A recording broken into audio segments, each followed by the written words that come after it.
ಇಂದು ನನ್ನ ಭಾಗ್ಯ ಉದಯವಾಯಿತು. ಇವತ್ತು ನೀವು ಈ ಸೂರದಾಸನ ದ್ವಾರಕ್ಕೆ ಬಂದಿರುವಿರಿ. ಸೂರದಾಸ, ನನಗೆ ನಿನ್ನ ಭಜನೆ ಕೇಳಬೇಕೆಂಬ ಅಭಿಲಾಷೆ ಇಲ್ಲಿಗೆ ಕರೆ ತಂದಿದೆ.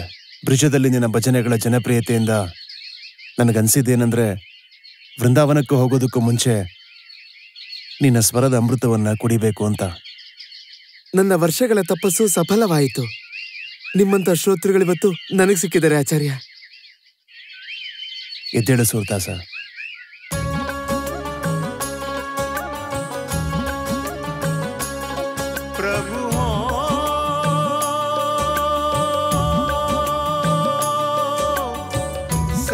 पतितन कोटि को प्रभु हो, सब पतितन कोटि को। और पतित सब दिवस चारि के हों तो जन्मत ही को। और पतित सब दिवस चारि के हों तो जन्मत ही को। प्रभु हो, सब पतितन कोटि को। ನಾನು ತನ್ಮಯತೆಯಿಂದ ಹಾಡ್ತಾ ಇದ್ದೆ ಕನ್ನಯ್ಯ. ಆದರೆ ಮಹಾಪ್ರಭು ವಲ್ಲಭಾಚಾರ್ಯರು ಯಾಕೋ ಖುಷಿಯಾಗ್ಲಿಲ್ಲ. ಆಗ ನಾನು ಇನ್ನೊಂದು ಹಾಡನ್ನ ಹಾಡ್ದೆ. ಹರಿ ಹೋ,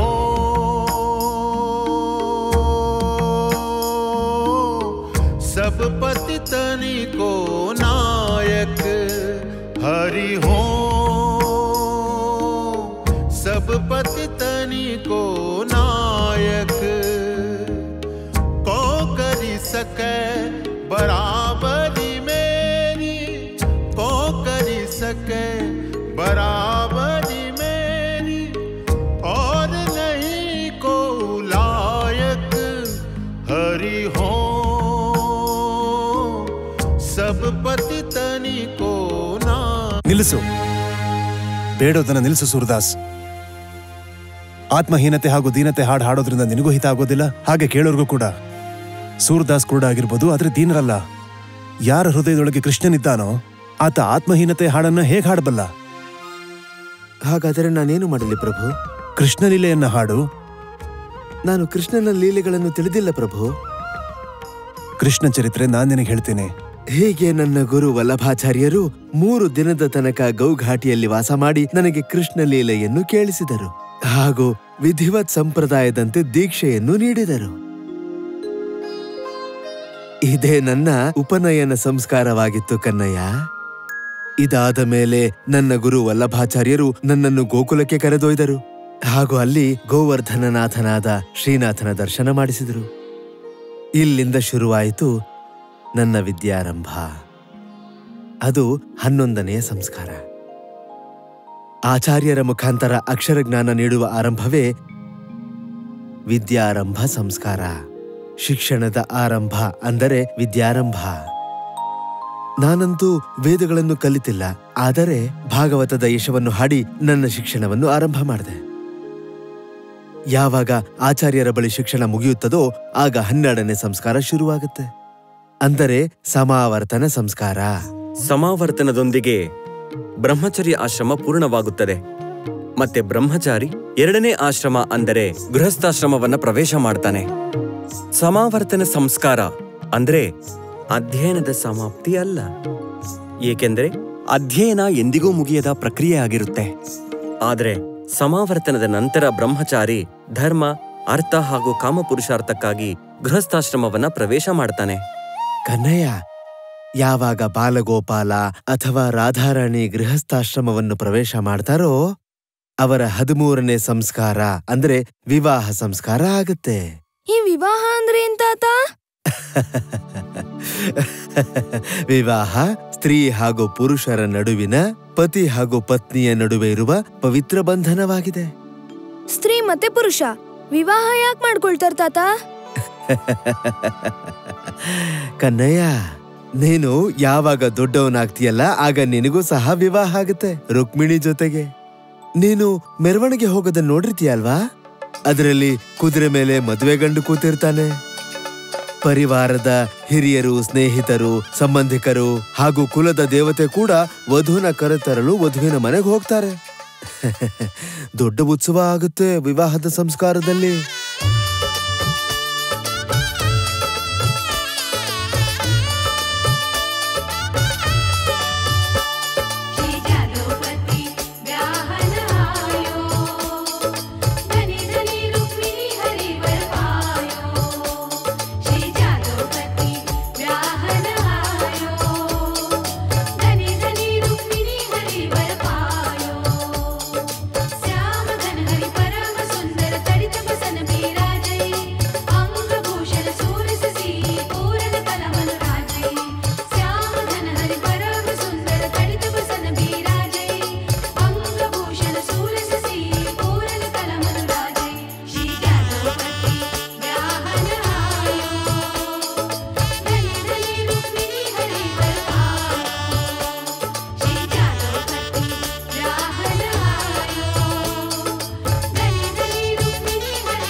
ಕನ್ನಯ್ಯ, ಪವಿತ್ರ ಅಗ್ನಿ ಹಾಗೂ ದೇವತೆಗಳನ್ನ ಸಾಕ್ಷಿಯಾಗಿಟ್ಕೊಂಡು ವರ ಹಾಗೂ ವಧುವಿನ ಮುಖಾಂತರ ಅಗ್ನಿಯನ್ನು 7 ಬಾರಿ ಪ್ರದಕ್ಷಿಣೆ ಹಾಕುವುದನ್ನೇ ಸಪ್ತಪದಿ ಅಂತ ಹೇಳ್ತಾರೆ.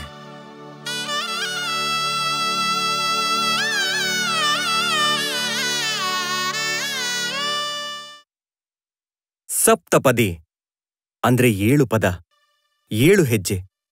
ಪ್ರತಿಯೊಂದು ಹೆಜ್ಜೆಯ ಮೇಲೆ ವರ ವಧುವಿಗೆ ಹಾಗೂ ವಧು ವರನಿಗೆ ವಚನ ನೀಡುತ್ತಾರೆ. ಪ್ರಥಮ ವಚನ: ದುಃಖದಲ್ಲಿ ನಿನಗೆ ಧೈರ್ಯ ಹಾಗೂ ಶಕ್ತಿ ನೀಡ್ತೀನಿ. ನಿನ್ನ ಖುಷಿಯಲ್ಲಿ ನಾನು ಖುಷಿಯಾಗಿರ್ತೀನಿ. ನಿನ್ನ ಜೊತೆ ಯಾವಾಗ್ಲೂ ಸಿಹಿ ಮಾತನಾಡ್ತೀನಿ ಅಂತ ವಚನ ನೀಡ್ತೀನಿ. ನಮ್ಮ ಪರಿವಾರ ಹಾಗೂ ಮಕ್ಕಳ ಜವಾಬ್ದಾರಿ ತಗೊಳ್ತೀನಿ. ಎರಡನೇ ವಚನ: ನಾನು ವಚನ ನೀಡ್ತೀನಿ. ಗೃಹಸ್ಥಾಶ್ರಮದ ಎಲ್ಲ ಜವಾಬ್ದಾರಿಗಳನ್ನು ನಿರ್ವಹಣೆ ಮಾಡ್ತೀನಿ. ಮೂರನೇ ವಚನ: ನಾನು ನಿನ್ನೊಡನೆ, ಕೇವಲ ನಿನ್ನೊಡನೆ ಮಾತ್ರ ಪತ್ನಿಯ ರೂಪದಲ್ಲಿ ಪ್ರೀತಿ ಮಾಡ್ತೀನಿ ಹಾಗೂ ನಿನ್ನ ಪ್ರತಿ ಸಮರ್ಪಿತನಾಗಿರ್ತೀನಿ. ನಾಲ್ಕನೇ ವಚನ: ನಾನು ಜೀವನ ಪೂರ್ತಿ ನಿನ್ನ ಜೊತೆ ಇರ್ತೀನಿ. ಅದನ್ನು ಸುಂದರಗೊಳಿಸ್ತೀನಿ. ಐದನೇ ವಚನ: ನಿನ್ನ ಸುಖ ದುಃಖದಲ್ಲಿ ನಾನು ಜೊತೆಯಾಗಿರ್ತೀನಿ. ನಿನಗೆ ಗೌರವ ಹಾಗೂ ನಿನ್ನಲ್ಲಿ ವಿಶ್ವಾಸವಿಡ್ತೀನಿ. ನಾನು ನಿನ್ನ ಇಚ್ಛೆಯಂತೆಯೇ ನಡೆದುಕೊಳ್ಳುವೆ. ಆರನೇ ವಚನ: ನಾನು ವಚನ ನೀಡ್ತೀನಿ. ಪ್ರತಿ ಧಾರ್ಮಿಕ, ಆಧ್ಯಾತ್ಮಿಕ ಹಾಗೂ ಆನಂದದ ಉತ್ಸವಗಳಲ್ಲಿ ನಿನ್ನ ಜೊತೆ ಭಾಗವಹಿಸ್ತೀನಿ. ಏಳನೇ ವಚನ: ಅಗ್ನಿ ಹಾಗೂ ದೇವತೆಗಳ ಸಾಕ್ಷಿಯಾಗಿಟ್ಕೊಂಡು ನಾನು ಈ ಎಲ್ಲ ವಚನಗಳನ್ನ ಶುದ್ಧ ಮನಸ್ಸಿನಿಂದ ಹೇಳ್ತಿದ್ದೀನಿ. ನಾನು ನೀನೊಬ್ಬಳೊಡನೆ ಮಾತ್ರ ಪ್ರೀತಿ, ಆದರ ಹಾಗೂ ಗೌರವಕ್ಕಾಗಿ ಸದೈವ ಪ್ರತಿಬದ್ಧನಾಗಿರುತ್ತೇನೆ. ಈ ರೀತಿ ವಧುನು ವರನಿಗೆ ವಚನ ಕೊಡ್ತಾಳೆ. ಹೀಗೆ ಅವರಿಬ್ಬರು ಗೃಹಸ್ಥಾಶ್ರಮವನ್ನ ಪ್ರವೇಶ ಮಾಡ್ತಾರೆ. ನೀವ್ ವಿವಾಹ ಮಾಡ್ಕೊಳ್ಳಿಲ್ವಾ ತಾತ? ಹೌದು ಕನ್ನಯ್ಯ, ನಾನು ವಿವಾಹ ಮಾಡ್ಕೊಳ್ಳಿಲ್ಲ. ಹೇಗ್ ಮಾಡ್ಕೊಳ್ಳಿ? ಕನ್ನಯ್ಯ, ಸಂಸಾರದ ಸುಖನ ನಾನ್ ನೋಡ್ಲಿಲ್ಲ. ಆದ್ರೆ ನಾನೆಂಥ ಸುಖ ನೋಡಿದ್ದೀನಿ ಅಂತಂದ್ರೆ ಅದು ಸಂಸಾರದಲ್ಲಿರೋರ್ಗೂ ದುರ್ಲಭ. ತಾತ, ನೀವ್ ಈ ಜಗತ್ತನ್ನ ನೋಡೋಕ್ ಇಷ್ಟಪಡ್ತೀರಾ? ಒಂದ್ ವೇಳೆ ನಿಮಗೆ ನಿಮ್ ಕನ್ನಯ್ಯ ಕಣ್ಣು ಕೊಟ್ರೆ? ಬೇಡ ಕನ್ನಯ್ಯ, ನನಗ್ ಕಣ್ಣು ಬೇಡ. ಯಾರ ಕಣ್ಣಲ್ಲಿ ನನ್ನ ಕನ್ನಯ್ಯ ಇಲ್ವೋ ಅವ್ರ ಕಣ್ಗಳಿದ್ದರೂ ಕೂಡ ಕುರುಡರಾಗಿದ್ದಾರೆ. ಯಾರು ಹಾಡುಗಳನ್ನ ಕೇಳೋದಿಲ್ವೋ ಅವರು ಕಿವಿ ಇದ್ರೂ ಕಿರುಡರಾಗಿರ್ತಾರೆ. ಯಾರು ಭವಸಾಗರವನ್ನ ದಾಟಬಹುದೋ ಅವರು ಸಂಸಾರದಲ್ಲಿ ಮುಳುಗಿದ್ದಾರೆ. ನನ್ನ ಕನ್ನಯ್ಯ ಅವರ ಹೃದಯದಲ್ಲಿ ಕೂತಿದ್ದಾನೆ. ಆದರೆ ಅವರು ಪ್ರಪಂಚದ ಕ್ಷಣಿಕ ಆಕರ್ಷಣೆಯತ್ತ ಓಡ್ತಾ ಇದ್ದಾರೆ. ಹೀಗಾಗಿ ಅಂಥ ಕಣ್ಣುಗಳು, ಅಂಥ ಕಿವಿಗಳು, ಅಂಥ ಹೃದಯಗಳು ನನಗೆ ಬೇಕಾಗಿಲ್ಲ. ಯಾವುದರಲ್ಲಿ ನನ್ನ ಕನ್ನಯ್ಯ ವಾಸವಿಲ್ಲವೋ ನನ್ನ ಕಣ್ಣಲ್ಲಿ ಅವನೇ ವಾಸ ಮಾಡ್ತಿದ್ದಾನೆ. ಹಾಗೂ ನಾನು ಅವನ ಕಣ್ಣಿಂದಾನೇ ನೋಡ್ತೀನಿ ಕನ್ನಯ್ಯ. ವಿವಾಹ ಸಂಸ್ಕಾರ ಆದ್ಮೇಲೆ ಬರೋದೇ ಸರ್ವ ಸಂಸ್ಕಾರ. 25 ವರ್ಷಗಳ ಕಾಲ ಗೃಹಸ್ಥಾಶ್ರಮದ ಭೋಗವನ್ನು ಅನುಭವಿಸಿದ ಮೇಲೆ ಮನುಷ್ಯನು ವಾನಪ್ರಸ್ಥನಾಗಬೇಕಾಗತ್ತೆ. ಗೃಹಸ್ಥಾಶ್ರಮದಿಂದ ವಾನಪ್ರಸ್ಥಾಶ್ರಮದ ಪ್ರವೇಶವೇ 14ನೆಯದು. ಅದನ್ನೇ ಸರ್ವ ಸಂಸ್ಕಾರ ಅಂತಾರೆ.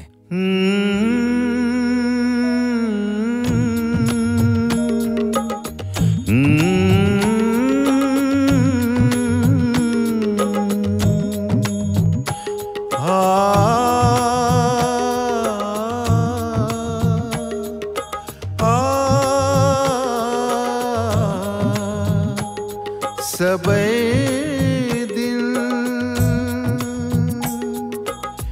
एक ऐसे नहीं जात, सबे दिन एक ऐसे नहीं जात। सुमिरन भजन कियो करि हरि को, जब लो तन कुसलात। सुमिरन भजन कियो करि हरि को, जब लो तन कुसलात। सबई दिन एक ऐसे नहीं जात।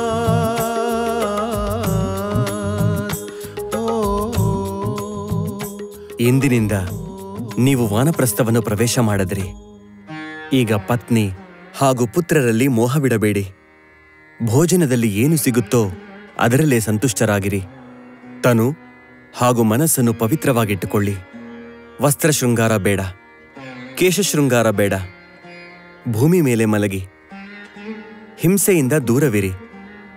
ನಿತ್ಯ ಅಗ್ನಿಹೋತ್ರ ಮಾಡಿ, ಧ್ಯಾನ ಮಾಡಿ, ಹರಿಸ್ಮರಣೆ ಮಾಡಿ. ಸರಳ ಜೀವನ ಹಾಗೂ ಉಚ್ಚ ವಿಚಾರದಲ್ಲಿ ಆಗ್ರಹವನ್ನಿಡಿ. ಇದೇ ವಾನಪ್ರಸ್ಥದ ಧರ್ಮವಾಗಿದೆ. ಕನ್ನಯ್ಯ, ವಾನಪ್ರಸ್ಥದ ನಂತರ 15ನೇ ಸಂಸ್ಕಾರ ಅಂದರೆ ಸನ್ಯಾಸ ಸಂಸ್ಕಾರ. ಸನ್ಯಾಸ ಸಂಸ್ಕಾರ ಆಗ್ತಿದ್ದ ಹಾಗೆ ಮನುಷ್ಯ ತನ್ನ ಎಲ್ಲ ಮೋಹದ ಬಂಧನಗಳನ್ನ ಕತ್ತರಿಸಿ ಆತ್ಮಲೀನನಾಗ್ತಾನೆ. ತಾತ, ನಿಮ್ಮ ವಾನಪ್ರಸ್ಥ ಸಂಸ್ಕಾರ ಆಯ್ತಾ ಇಲ್ವಾ? ಅಯ್ಯೋ ಕನ್ನಯ್ಯ, ನಾನು ಬಾಲ್ಯದಿಂದಲೇ ವಾನಪ್ರಸ್ಥನಾಗಿದ್ದೇನೆ. ಕನ್ನಯ್ಯ, ಏ ಕನ್ನಯ್ಯ. ತಾತ, ಅಮ್ಮ ಕರೀತಾ ಇದ್ದಾಳೆ, ನಾನು ಹೋಗ್ಬರ್ತೀನಿ.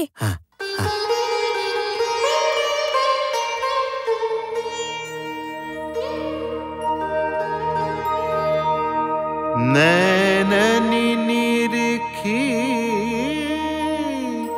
श्याम स्वरूप, नैननि निरखी श्याम स्वरूप। रहयो घट घट त्यापि सोई, ज्योति रूप अनूप। रहयो घट घट त्यापि सोई, ज्योति रूप अनूप। नैननि निरखी श्याम स्वरूप। ಎಂಥ ಅದ್ಭುತವಾದ ಗಾಯನ ತಾನ್ಸೇನ್. ಭಕ್ತ ಸೂರದಾಸರ ಹಾಡುಗಳನ್ನು ನಾನು ಫಾರ್ಸಿಯಲ್ಲಿ ಅನುವಾದ ಮಾಡಿಸಲು ಇಚ್ಛಿಸುತ್ತೇನೆ. ಅದರಿಂದ ಹೇಗಾದರಾಗಲಿ, ಎಲ್ಲಿಂದಾದರೂ ಆಗಲಿ, ಅವರ ಪ್ರತಿಯೊಂದು ಹಾಡುಗಳನ್ನು ಹುಡುಕಿರಿ ಹಾಗೂ ಅದನ್ನು ಬರೆಯಿರಿ. ನಿಮ್ಮ ಆಜ್ಞೆ ಶಿರಸಾವಹಿಸಿ ಮಾಡಲಾಗುತ್ತದೆ. ಪುಷ್ಟಿ ಮಾರ್ಗದ ಹಡಗು ಹೋಗ್ತಿದೆ. ಯಾರಿಗೆ ಏನ್ ತೆಗೆದುಕೊಳ್ಬೇಕೋ ತೆಗೆದುಕೊಳ್ಳಿ. ಸೂರದಾಸ್ ಜಿ, ನಾನು ವಿಠಲ್ನಾಥ. ಬಾಯಿ ತೆಗೆಯಿರಿ, ಗಂಗಾಜಲ ತೆಗೆದುಕೊಳ್ಳಿ. ತಾತ, ತಾತ, ತಾತ, ಎಲ್ಲಿ ಹೋಗ್ತಿದ್ದೀರಾ ತಾತ?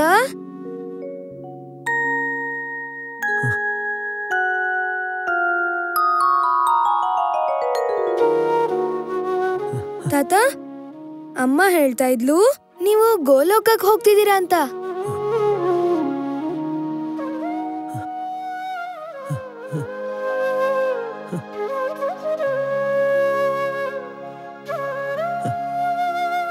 ಈಗ ನನ್ನ ಅಂತಿಮ ಸಂಸ್ಕಾರ ಆಗ್ತಾ ಇದೆ ಕನ್ನಯ್ಯ. ನೀನು ನಿನ್ನ ಕೈಗಳಿಂದ ನನ್ನ ಅಂತಿಮ ಸಂಸ್ಕಾರ ಮಾಡು.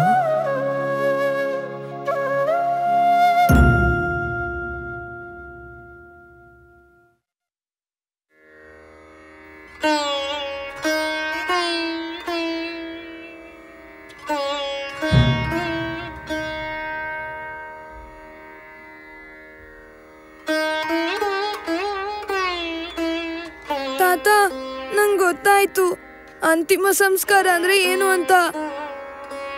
16 ಸಂಸ್ಕಾರ, 16 ಉತ್ಸವ, ಗರ್ಭಾಧಾನದಿಂದ ಮೃತ್ಯುವಿನವರೆಗೆ ಸಂಸ್ಕಾರಗಳ ಈ ಪರಂಪರೆಯ ಕಾರಣದಿಂದಾಗಿ ಭಾರತೀಯ ಸಭ್ಯತೆ ಪರಿವರ್ತನೆಗಳ ಮಧ್ಯದಲ್ಲೂ ಸತ್ಯವಾಗಿ, ಸುಂದರವಾಗಿ, ಶಿವವಾಗಿ ಅದು ಇನ್ನೂ ಉಳಿದು ನಿಂತಿದೆ.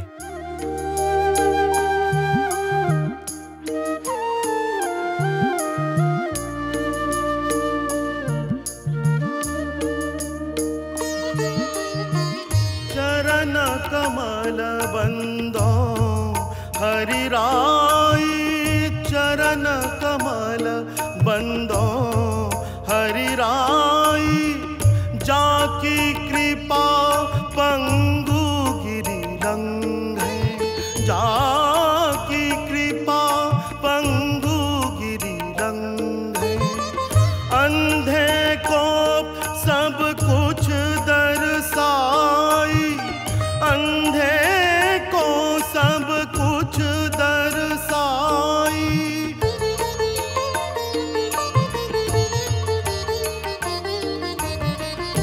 बहिरो सुने गूंग पुनि बोले, रंक चले सिर छत्र धराई, बहिरो सुने गूंग पुनि बोले, रंक चले सिर छत्र धराई, सूरदास स्वामी करुणा में, सूरदास स्वामी करुणा में, बार बार बंदाती पाई, बार बार बंदाती पाई, चरण कमल बंदो हरिराई, चरण कमल बंदो हरिराई, चरण कमल बंदो हरिराई।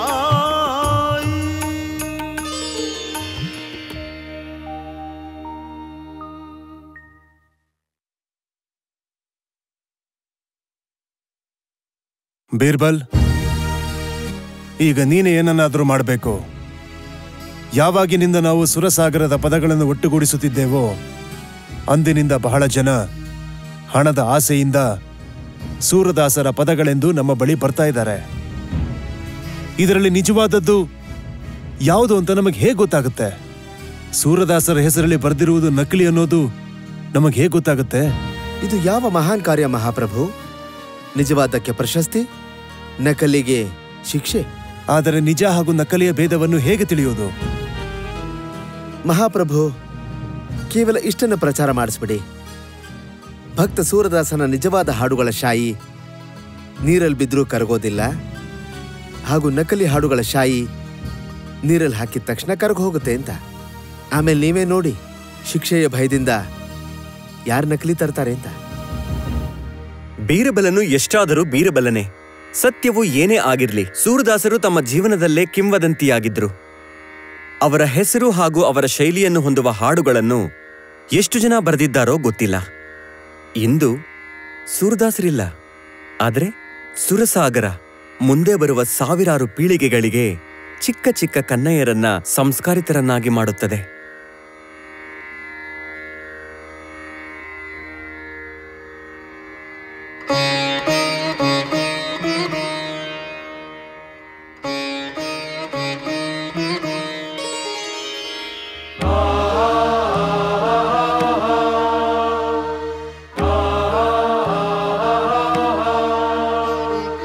आचारः परमो